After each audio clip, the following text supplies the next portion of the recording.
Thank you, Jay. Rick from VTR and us from Tobii got together a year or so ago and realized the time's right to get VR and eye tracking really into training, and pilot training is a great example of where those two technologies come to their best. We want to bring Rick here to tell them about their story with bringing a very successful enterprise solution all the way out into the market. So I'll give it away to you, Rick, to tell us about Flight Deck. Thanks, Johan. Great to be here with you guys today. Not a lot of time. This is a tough subject to talk about pilot training. It's a little bit complex, and to talk about how we had some success. So I'd like to talk just a little bit about why VTR was started, how advanced Tobii eye tracking with dynamic foveated rendering in combination with our VR is a game changer for the airline training industry, how eye tracking data collection be used to help validate the training platform for ROI calculations, and critical to the survival of any startup, which is really what we are still, is making the business case for our platform to both end users and investors. So I'm the guy in the middle, and on the left is our CEO, Evie Cormican. She's a 767 captain at a major airline. She also has her MBA from Kellogg, which can be a plus and a minus sometimes, if you guys know MBA people. And extensive aviation background, many different roles in her resume. And on the far right is Ben Guerrero. He's our CFO. He's got about 20 years in corporate finance with at least 10 years in pretty senior management at airline purchasing. So pretty fortunate to be working with those two. And combined, Evie and I have over 70 years as professional pilots. And as you can see on the slide, I started out in the Navy back in 1987 and then moved on to the airlines. So VTR was founded to bring modern technology into airline pilot training. And in collaboration with partners like Tobii and Kinetic Vision, who is in the audience today, you can meet him after the presentation if you'd like to talk with them about their solutions. We've developed an enterprise-level VR training platform that addresses the training gaps of today's airline pilot training. Every tech startup I'm aware of begins with a perceived problem and founders that can imagine a solution. The problem, you will be happy to know that we identified, is not poor pilot training. You'll be happy to hear pilot training happens to be very effective. So you probably won't see this flying out of San Francisco or San Jose tomorrow or the next day. But when you do fly home from this event, you can be very confident that your pilots are highly trained to handle any situation. In fact, that's a little bit of a problem, because we've heard from some in airline management, it's a little bit of a hurdle and a roadblock that, hey, the system works. Why do we need to change it? And the answer, as a lot of you in this room know, is that there are new technologies that can improve training outcomes and lower costs. And what I'll show you today is we can actually prove that. So these solutions are needed because current training methods cannot keep pace with new hire pilot demand. You may have seen some of this in the news, but do a search on airline pilot shortage. Just in the last 2 or 3 weeks, there's article after article about how they can't keep up. So the experience level of new hire pilots is the lowest it's been since the post-World War II era. You'll be happy to know the standards to pass training cannot be lowered and will not be. So these new pilots are requiring more and more simulator time to get qualified. So this is really quick. Pilot training today is actually quite complex. It's about 100 years worth of evolution. But this is actually how pilots train today, right now. They do CBTs, pretty advanced on a 2D device. Sometimes they put some 3D content on a 2D device, which is very interesting, but you're not inside it. The image you see on the right, that black and white, is right out of a flight manual. I see that on my iPad for my flight manual. It's a black and white image in an iPad. I don't quite get that, but it is. We look at that image. We see the tasks as a visual depiction and try to memorize the procedure from a poster stuck to a wall in a hotel room. We call it a paper tiger. And this is a picture taken from a pilot's hotel room in the middle of training. And I'm not kidding. This is what you have to work with when you're studying off-site, back in your hotel room or at home before you even show up at the training center doing distance learning, which is very common in the industry on a 2D device. So we study that black and white image, we practice the procedures on that paper tiger on the wall, and then we go into the training center and we get really advanced things called mock-ups, which are just fancy paper tigers. Some of these have posters. So what you see there on, that happens to be a touch screen mock-up So the switches work, you can start engines, you can do a lot of things with it, but it's all touchscreens. None of that stuff is real and none of it's 3D. It's just on touchscreens. A device like that with touchscreens is $500,000 to $1 million for just the hardware. And then you have to license the content, whether it's from Boeing, Airbus, you have to buy their performance data if you want it to act like the real aircraft. This stuff is expensive. It works to a degree for rote memorization. So the pilot has to learn these procedures while also studying aircraft systems. You have to learn how every switch, button, gauge, and light works in about 2 weeks. And you have to memorize it all. The entire 737 flight manual is about 2,000 pages. So they have limited time to practice procedures. After these 2 weeks of study, pilots then transition to the ultimate, and will always be, it will never get replaced, even though people have fantasies about it, mixed reality immersive device. It's a full flight simulator, real in every way, just like the aircraft. Everything's real, the noises are real, the sounds are real, the air flows. If you open air vents, it sounds louder. It's as real as you can get, and it behaves just like the aircraft. The motion's pretty good. That's the only thing. There's no gravity in it other than your 1G. So you can't get much more advanced than that.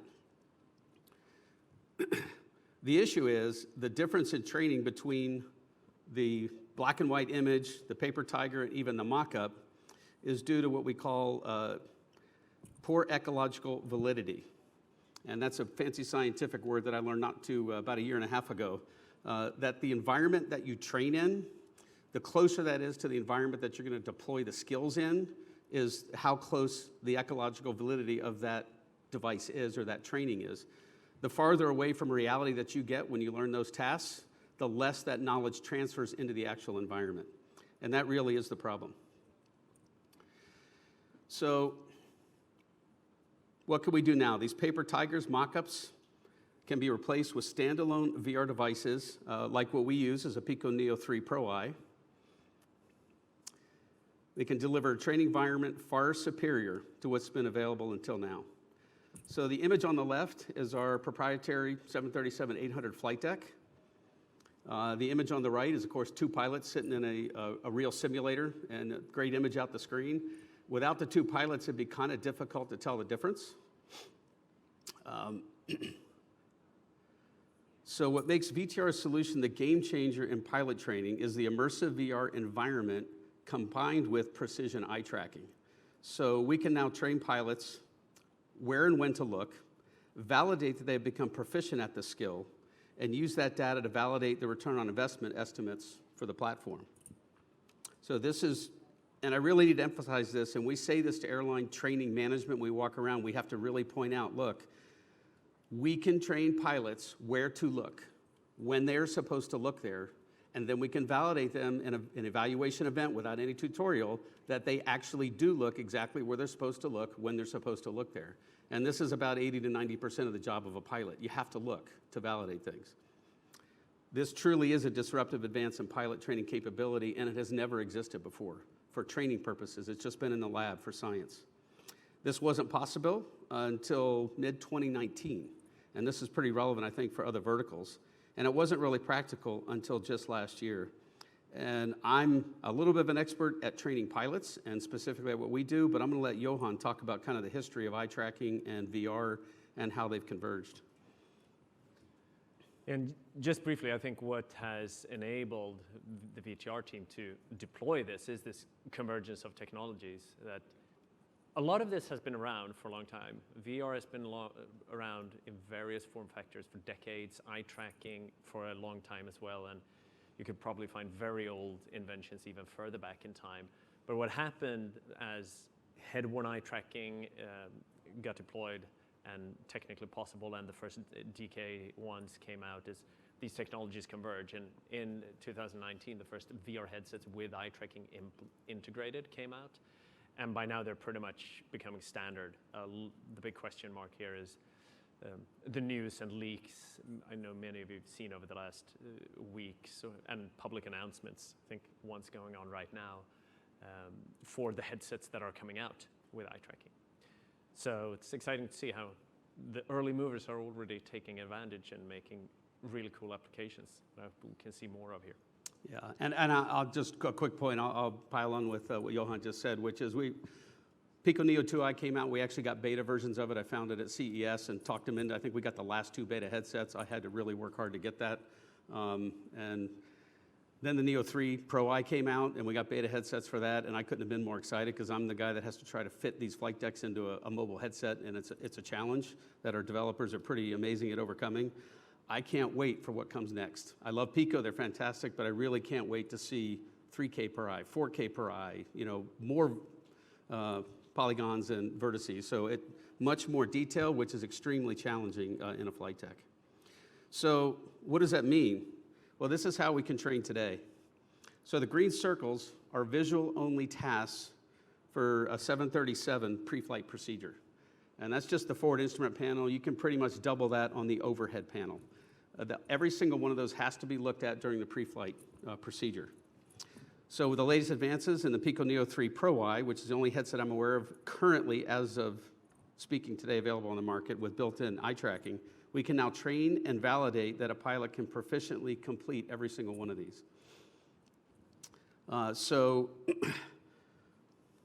What we have for you to try here at AWE, you'll be happy to know. You can actually try it out, but you don't have to look at all those circles. We just have 3, and if you see these green arrows, those are the 3 visual-only targets. And essentially, there's 3 physical tasks, and each of those tasks has a mandatory visual-only task that has to be completed and validated along with it. There will be a test at the exit. So yes, you will be tested. You'll get a chance to try this, not right here, right now, but Johan will talk about it. So in the video, notice that the visual task completions are integrated in sequence with a physical task. These are 3 steps out of about an 11-step procedure. I just condensed it down. You'll see the 3 separate magenta visual targets that change to white as the user completes them.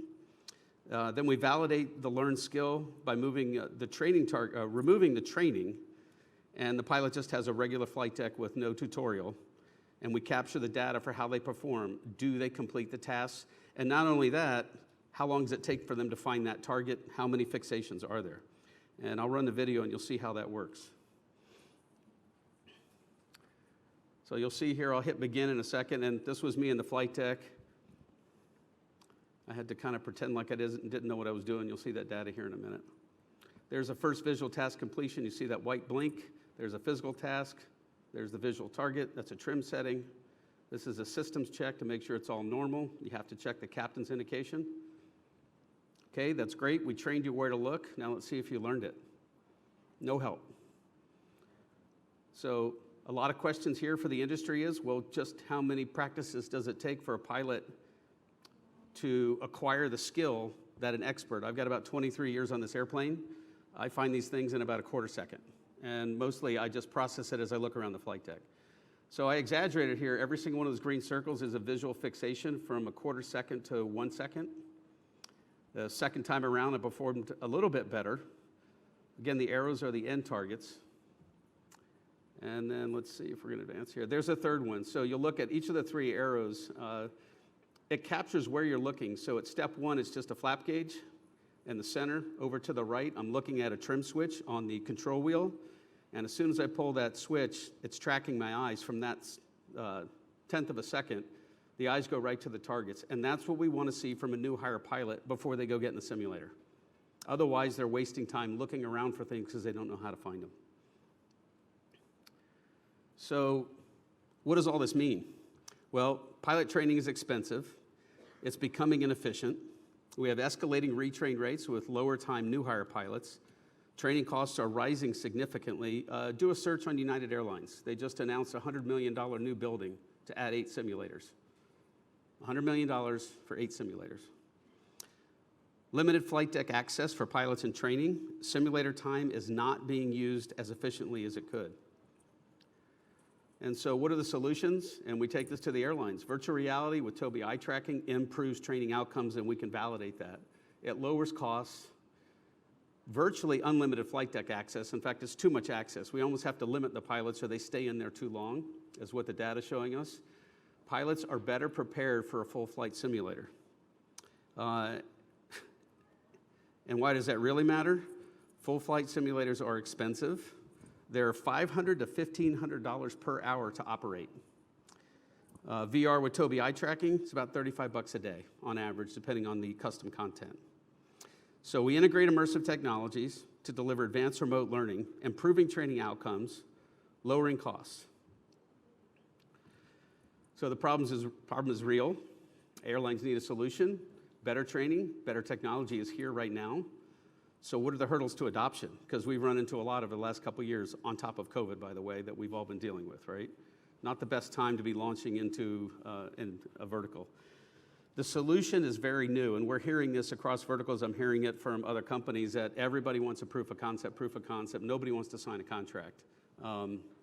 Obviously, there are some big stories out there, Toyota and Shell and these big companies that have, I guess, unlimited resources. They haven't come knocking on our door yet, but it's very new, so these companies are just becoming aware of it. Remember, COVID, just 2 years ago, was the Pico Neo 2i with the first integrated eye tracking.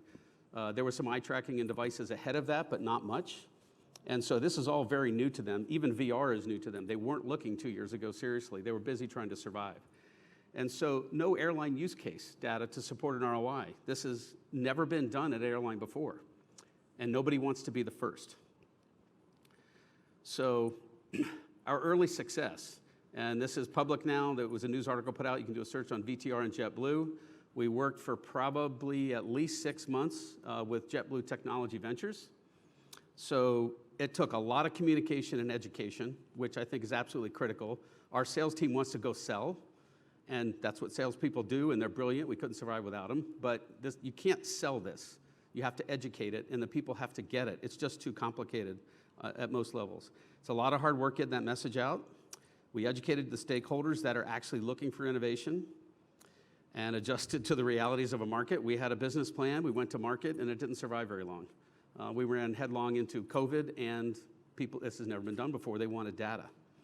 So thanks to really the vision of JetBlue Technology Ventures, they took it to their parent company and to JetBlue Airways. They're actually two separate companies, but they looked for technology. They saw the value and realized it was worth the investment. And so we now have a collaboration we signed with JetBlue. We'll deliver it soon. I don't know if I'm allowed to say exactly when, very soon. And we'll start collecting real data from new hire pilots in training. It's a very targeted data collection, a real procedure in the headset. It's a fairly complex procedure. It's taken a lot of time to program. So the keys to this agreement was showing JetBlue, we showed them the execution of virtual reality with precision eye tracking and how that data, you can't lie with that data. Either the pilots learn it very quickly and the data shows that performance improvement and how fast it happens, or it doesn't, and you can't trick. So they trust the data. This is a breakthrough for us, breakthrough for the industry, and now there's no more public deals announced yet, but I can tell you we're getting a significant response since the JetBlue agreement to other airlines that want the same thing. And as I understand it, we're not the only company actually getting success now to sign proof of concept. And so I think that's the track. I know in the airline industry, that's the way it's going to have to go, at least for the next year, maybe half a year, and probably in other industry verticals as well. You know, there'll be some success, the data will be captured, and then people will start making a decision. So I could talk all day about this stuff. There's an awful lot more detail, but with the time we have, I want to thank Tobii for inviting me to come talk to you guys about this, for working with us to find these solutions and get them out there to the industry. And then I'll turn it back over to Johan for some closing remarks, and maybe you guys I think he's going to invite you guys up to play with our app if you'd like to do that. Johan. Thank you so much, yes, Rick. Here you go. This is such a great example of what we've seen in Tobii over the 20 years I've been with the company, that things are using early technology and research and then bringing it to market. I think VTR is a fantastic example of that. Eye tracking technology is very versatile. It gives new insights into human behavior. It helps with graphic performance, as Rick alluded to, and you can create much more immersive experiences in general. From Tobii side, what we're trying to do is really equip all the headsets with really good eye tracking that provides what's needed for the industry. And also, we have that experience of decades in the field, so we're trying to share that through our dev zone and through advice to the application ecosystem as much as we can. If there are any questions, we have 1 or 2 minutes for that, so hurry up. Contact us here, and most importantly, if you're up on the second floor, we have an open house here starting 2 minutes ago. So if you go up to room 212, you'll be able to try out being a pilot yourselves. And we won't post your results. No. So nobody will know how long it took you to learn it. So. And I see the organizers about to throw us up on stage. So if you have a question, you have exactly 90 seconds to get it answered. I have a microphone here. If anyone wants to use it after lunch, so you may not come off that in there. And we'll hang out outside afterwards too, in case you guys want to have a conversation. Nobody? Going once, going twice. Thank you so much for attending. Have a great show, and we'll see you outside or up at the room.